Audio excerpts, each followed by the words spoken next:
दूसरी कुंडली पे चर्चा करते हैं जो है तेजस्वी यादव की कुंडली। तेजस्वी यादव की कुंडली क्या कहती है देवी और सज्जनों? तेजस्वी यादव की जो कुंडली है वो कुंभ लग्न और कुंभ राशि की है, इसलिए तेजस्वी यादव एक बहुत ही संतुलित प्रकृति के व्यक्ति हैं। कैसी भी स्थिति परिस्थिति को संभाल लेते हैं, संतुलन बना करके रखने की शक्ति है तेजस्वी यादव में। चेहरा पर में चंद्रमा बैठा हुआ है तो रंग भी गोरा है, चंद्रमा के समान चमकदार है।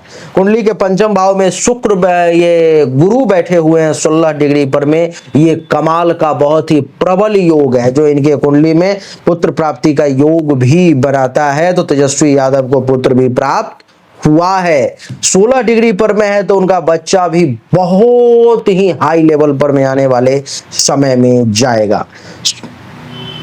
गुरु का यहां बैठना, भले ही इनके पास में डिग्री नहीं है लेकिन ये बहुत विद्वान है, बहुत ज्ञानवान है, इनके पास में बुद्धि बहुत है, ज्ञान बहुत है।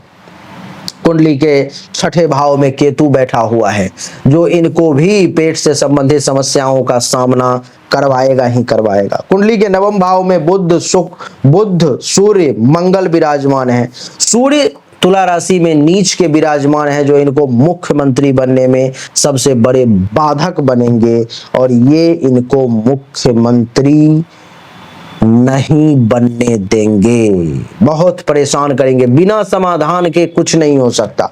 मंगल भी अस्त अवस्था में बैठा हुआ है कुंडली के नवम भाव में, जिसके कारण से लीडरशिप क्वालिटी जो खूब उभर करके सामने आना चाहिए उसमें मंगल भी बाधक है। जब तक इसका समाधान नहीं होगा तब तक कुछ नहीं हो सकता। बुध भी अस्त अवस्था में कुंडली के नवम भाव में ही है और बुध कुंडली के पंचम और अष्टम भाव का मालिक होकर के नवम भाव में, यानी कि यश कीर्ति के घर में जितना ज्यादा यश कीर्ति होना चाहिए था तेजस्वी यादव का बुध वो नहीं होने दे रहा है। शनि कुंडली के एकादश भाव में बैठा हुआ है 16 डिग्री पर, बहुत ही पावरफुल ग्रह है। यही एक ऐसा ग्रह है जो इनको राजा बनने की क्वालिटी देता है और ये राजा बन सकते हैं। सूर्य विरोध में है, मंगल विरोध में है, लेकिन शनि सपोर्ट में है। शनि के सपोर्ट में होने के कारण 16 डिग्री पर होने के कारण और शुक्र भी कुंडली के एकादश भाव में ही शनि के साथ 10 डिग्री पर में है। ये दोनों प्रबल राजयोग कारक हैं जो इनको मुख्यमंत्री के पद तक ले जा सकता है। राहु कुंडली के द्वादश भाव में बैठा हुआ है। अब मैंने दो प्रकार की बातें करी। मैंने कहा कि मंगल, सूर्य और बुध ये तीन ग्रह ऐसे हैं जो इनको मुख्यमंत्री पद पर नहीं जाने देंगे। फिर मैंने कहा कि शनि और शुक्र दो ग्रह ऐसे हैं, गुरु ऐसे हैं जो इनके मुख्यमंत्री पद पर इनको ले जा सकते हैं। लेकिन तब तक ये मुख्यमंत्री नहीं बन पाएंगे जब तक इन तीन ग्रहों का सही एक्यूरेट समाधान जो है सो नहीं हो पाएगा। इस समय में तेजस्वी यादव के कुंडली में बुध के महादशा में राहु की अंतरदशा चल रही है और बुध अस्त अवस्था में कुंडली के नवम भाव में बैठा हुआ है, राहु द्वादश भाव में। यानी कि राहु का द्वादश भाव में बैठना यानी कि इनकी भी नींद गई, चैन गई नहीं, नींद इनको भी नहीं आती होगी, परेशानी होती होगी, चैन से नहीं सोते होंगे। घर में हॉस्पिटल का खर्चा एक्टिवेट होगा, किसी न किसी कारणवश बीमारी में पैसा जा रहा होगा। अगर सांसद मंत्री MP MLA वगैरह हैं घर में तो हो सकता है सरकार के कोटे से ही जा रहा हो, लेकिन जा रहा होगा।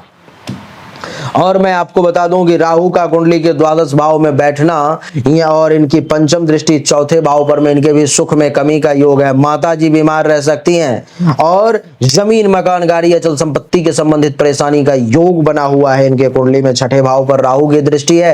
पेट से संबंधित समस्या, कुछ तंत्र मंत्र से संबंधित भी परेशानी का, काला जादू संबंधित भी परेशानी का योग बना हुआ है तेजस्वी यादव पर में, जिससे परेशान ये होंगे।